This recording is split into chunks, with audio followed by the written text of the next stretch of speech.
Hello everyone, again welcome back to magic maths. तो आज का जो वीडियो होने वाला है वो क्लास 12th CBSE NCERT का टॉपिक वेक्टर अलजेब्रा, पूरा इस पे बेस्ड होगा वीडियो। और क्योंकि थोड़ा बड़ा टॉपिक है, बड़ा चैप्टर है, तो आगे 4 to 5 वीडियोस आपको इसी चैप्टर के मिलेंगे, वेक्टर अलजेब्रा के ही। और मैं कोशिश करूँगी कि इन वीडियोज़ में पूरा का पूरा चैप्टर हम कवर अप कर लें, उसके सारे कॉन्सेप्ट आपको क्लियर हो जाएं। ओके, सो वीडियो को स्टार्ट करने से पहले जितने भी स्टूडेंट्स मुझको अभी देख रहे हैं, इस वीडियो को देख रहे हैं, आप सभी से एक बहुत छोटी सी रिक्वेस्ट है। Please subscribe to my channel and also press the bell icon. तो यही वो छोटी सी रिक्वेस्ट थी। जो भी आप अपने फीडबैक्स भेजते हो, चाहे वो कमेंट सेक्शन से हो, सब्सक्रिप्शन से हो या व्यूअर से हो, it really motivates me to work hard and give you the best content. तो बिना टाइम वेस्ट करे चलते हैं अपने वीडियो की स्टार्टिंग की तरफ। ओके, सो हम अपनी डेली लाइफ में दो तरह की चीज़ों से डील करते हैं, दो तरह की क्वांटिटीज़ से डील करते हैं। ठीक है, एक होती हैं scalar quantities and the second one is the vector quantities. Fine, scalar quantities कौन सी होती हैं? The quantities that has only magnitude, जिनके पास सिर्फ और सिर्फ क्या हो? मैग्नीट्यूड हो। ओके, वेक्टर क्वांटिटीज़ कौन सी होती हैं? The quantities that has magnitude as well as direction. उनके पास मैग्नीट्यूड तो होता ही होता है, साथ में उनकी अपनी डायरेक्शन भी होती है। ठीक है, अब यहाँ पे मैग्नीट्यूड का मतलब समझ रहे हो? अगर मैंने एक लाइन ड्रॉ की है, suppose it is 4 centimetre long, 4 centimetre उसकी लेंथ है, तो ये 4 क्या है? इसी को ही मैग्नीट्यूड बोलते हैं। ठीक है, मतलब मैग्नीट्यूड मतलब उसकी लेंथ, उसकी वैल्यू, जो मर्जी बोल दो। ठीक है, ये चीज़ होती है मैग्नीट्यूड की। तो मैंने क्या बोला कि स्केलर क्वांटिटीज़ के पास सिर्फ और सिर्फ मैग्नीट्यूड है, बट वेक्टर क्वांटिटीज़ के पास मैग्नीट्यूड भी है और डायरेक्शन भी है। इसको अच्छे से समझने के लिए एग्जाम्पल देखते हैं, क्योंकि देखो जब तक हमें किसी चीज़ का रियल फील ना आ जाए ना, तब तक वो चीज़ समझनी थोड़ी मुश्किल हो जाती है। क्योंकि अगर हमें पता ही नहीं है हमें क्यों पढ़ रहे हैं, क्यों वेक्टर क्यों पढ़ रहे हैं, इसका रोल क्या है डेली लाइफ में, तो इसका पढ़ने का कुछ मतलब ही नहीं रह जाता। ठीक है, तो एग्जाम्पल देखते हैं, एकदम कट टू कट क्लियर हो जाएगा। ओके, सपोज आपको किसी ने पूछा, ठीक है, कि व्हाट्स योर हाइट, आपसे हाइट पूछी जाती है, कितनी हाइट है आपकी, तो आप क्या कहोगे? 5 foot 1 inch, 5 foot 2 inch, 4 foot 9 inch, what ever your height is. ठीक है, जितनी भी आपकी हाइट है ये बोलोगे। कोई ऐसा तो नहीं बोलेगा 5 foot 1 inch in upward direction और इन डाउनवर्ड डायरेक्शन। ठीक है, ऐसा तो नहीं बोलेगा ना, हाइट तो ऊपर को ही ग्रो करते हैं हम सब। फाइन, सो हाइट एक स्केलर क्वांटिटी, क्योंकि इसके पास सिर्फ और सिर्फ वैल्यू है, एक मैग्नीट्यूड है, कोई इसके साथ डायरेक्शन एसोसिएट नहीं है। ठीक है, तो height is the example of scalar quantity. Okay, second में आपको और अच्छी एग्जांपल देती हूँ, टेम्परेचर। जब हम टेम्परेचर मेजर करते हैं, रूम टेम्परेचर से 25 डिग्री सेल्सियस होता है, सिंपल, उससे एक वैल्यू है 25, 35, 45, 55, 100 डिग्री सेल्सियस, एक वैल्यू देगा, मैग्नीट्यूड देगा, अपने साथ कोई डायरेक्शन नहीं बताएगा कि इस डायरेक्शन में टेम्परेचर है, नो। ठीक है, सो ये स्केलर क्वांटिटी की एग्जाम्पल है जो सिर्फ और सिर्फ मैग्नीट्यूड रखती हैं। Now let's take the example of vector quantities. अब आप एक इमेजिन करो, एक प्लेग्राउंड है, ठीक है, फुटबॉल का मैच हो रहा है, वहाँ पे कोई एक प्लेयर है, उसके सामने एक फुटबॉल पड़ी है and he is going to kick it. ठीक है, उससे करने ही वाला है, उसको किक करने वाला है।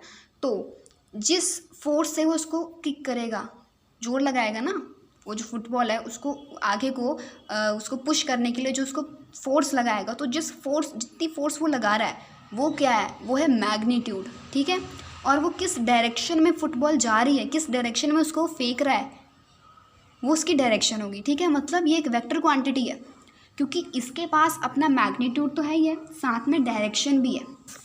ओके, एक दूसरी और एग्जांपल है force. Force is also the example of vector quantities. अब कैसे?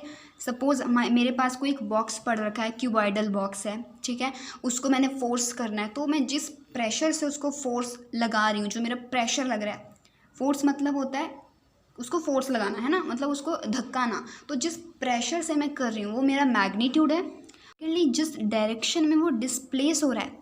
अब सपोज़ मेरे पास अभी एक पेन ही है, तो मैंने यहाँ पे पेन रखा, ठीक है, अब मैं इसको यहाँ पे फोर्स लगा रही हूँ। ठीक है, जो फोर्स, जो मैंने हल्का सा मैंने प्रेस किया, इसको इधर को ही डिस्प्लेस हो गया, तो जितनी मेरी फोर्स लग रही है ये मैग्नीट्यूड है, और मैंने इधर से फोर्स लगाई तो इधर को गया, डिस्प्लेसमेंट इसकी राइट साइड हुई तो मतलब ये इसकी डायरेक्शन है, ठीक है। अगर मैं यहाँ से फोर्स लगाती आगे से, ठीक है, ये उधर को जाता तो इसका डायरेक्शन भी एसोसिएटेड है। मेरा कहने का मतलब ये है कि force is the example of vector quantity, क्योंकि इसके पास मैग्नीट्यूड तो होता ही है, साथ में डायरेक्शन भी होती है कि हम किस डायरेक्शन में फोर्स को अप्लाई कर रहे हैं। ओके, तो अब बात हम करते हैं, हमने वेक्टर समझ लिया क्या होता है, बढ़िया सी एग्जांपल भी देख ली उसकी। Now let's talk about representation of a vector, एक वेक्टर को कैसे डिनोट करा है, ठीक है। ओके, सो सिंपल है बहुत ज़्यादा। एक वेक्टर ऐसे डिनोट होता है, सिंपल, एक एरो की फॉर्म में। फाइन, सिंपल एक एरो मार दो, वो एक वेक्टर है। इसको बोलते हैं, ये जो पिछला पॉइंट है ये होता है उसका स्टार्टिंग पॉइंट, और इसको इनिशियल पॉइंट भी कहा जाता है। और जहाँ पे एरो है इसको बोलते हैं उसका एंडिंग पॉइंट, या इसको टर्मिनल पॉइंट भी बोला जाता है, ठीक है। Simple, starting point, ending point. Okay, अगर मान लो ये ए, इसको ए नाम दे देती हूँ मैं, and let it be B. Okay, तो अगर मैं मुझे इसको अगर वर्ड की फॉर्म में रिप्रेजेंट करना है तो मैं कैसे इसको रिप्रेजेंट करूँगी वर्ड की फॉर्म में। मतलब अगर मैंने इसको रिप्रेजेंट करना है, मैं ए बी वैक्टर लिखूँगी और बी ए वैक्टर। बताओ इन दोनों में से, ये जो मैंने वेक्टर यहाँ पे ड्रॉ किया है, इन दोनों में से इसको हम कैसे रिप्रेजेंट करेंगे, ए बी वैक्टर और B A vector. The correct answer is A B vector.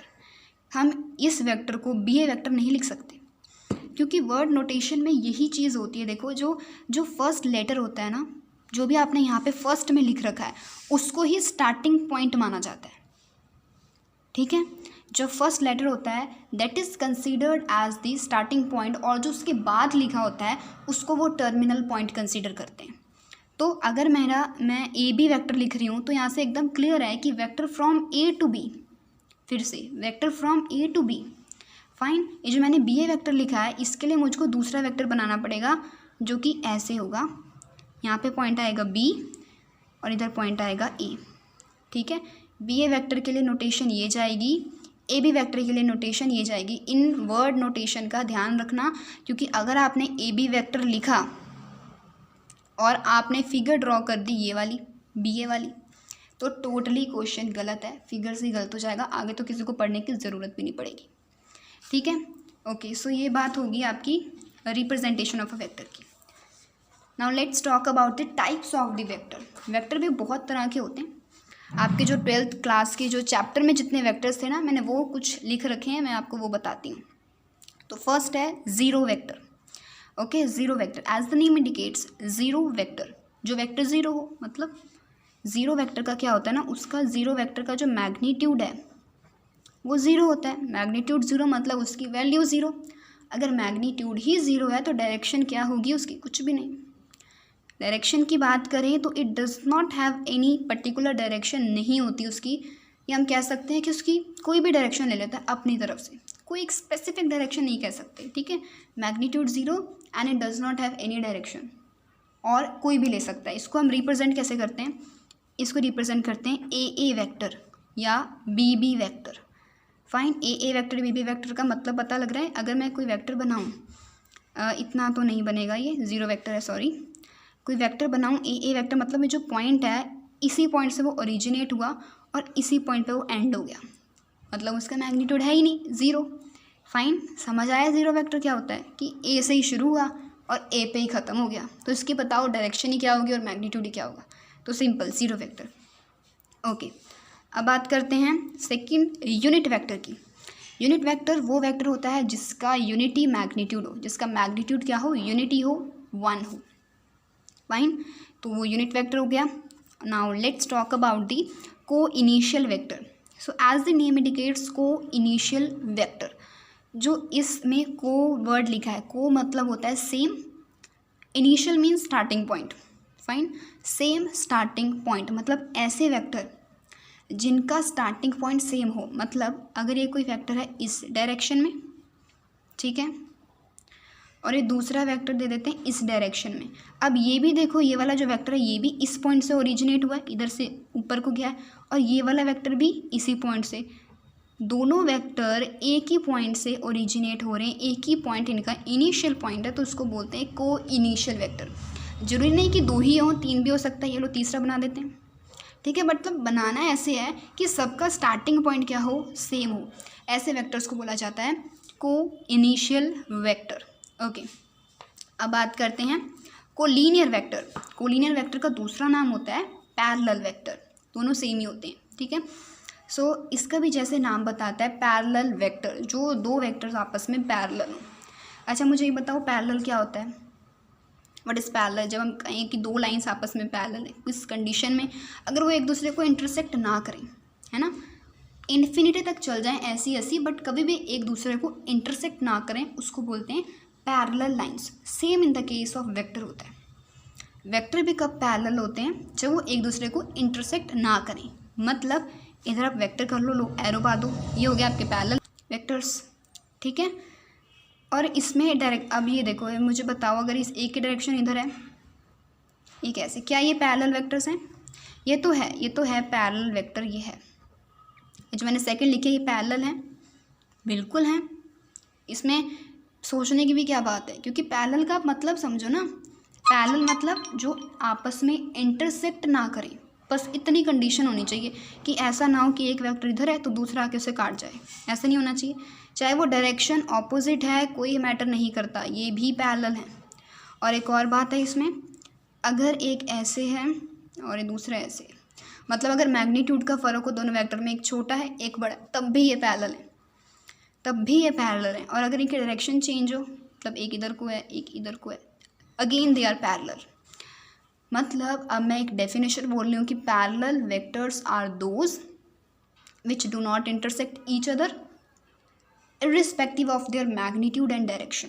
मतलब उनका मैग्नीट्यूड या उनके डायरेक्शन फ़र्क नहीं पड़ती, ये छोटा भी हो सकता है एक का मैग्नीट्यूड, एक बड़ा भी हो सकता है, डायरेक्शन ऑपोजिट हो सकती है, still they are parallel. The only condition is that they do not intersect each other. बाकी सब कंडीशंस में ये पैरेलल ही रहेंगे।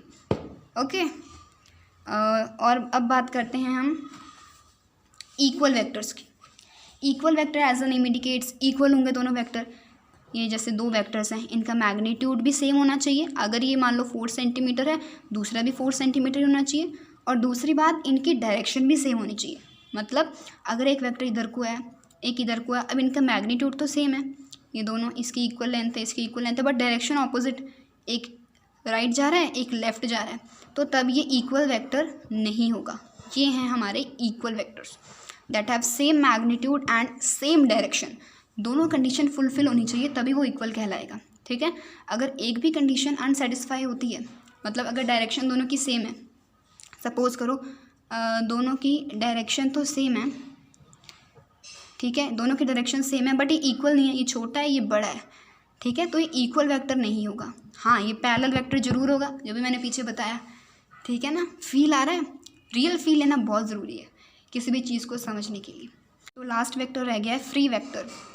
फ्री वेक्टर मतलब which are free to move, जहाँ मर्जी उनको घुमा लो। सपोज एक वेक्टर मैं ऐसे ड्रॉ कर दूँ और एक ऐसे ड्रॉ कर दूँ, ठीक है, ये फ्री वेक्टर कब होंगे, जब हम इसको पकड़ के, इस वेक्टर को पकड़ के कहीं भी घुमा दें। मतलब ऐसे पकड़ के ऐसे ऊपर लेके जाना है, ये इधर भी जा सकता है, ये ऐसे ये नीचे को भी आ सकता है, इधर भी आ सकता है। कंडीशन क्या है, कंडीशन ये है कि इसका मैग्नीट्यूड और इसकी डायरेक्शन दोनों में कोई भी चेंज नहीं होना चाहिए।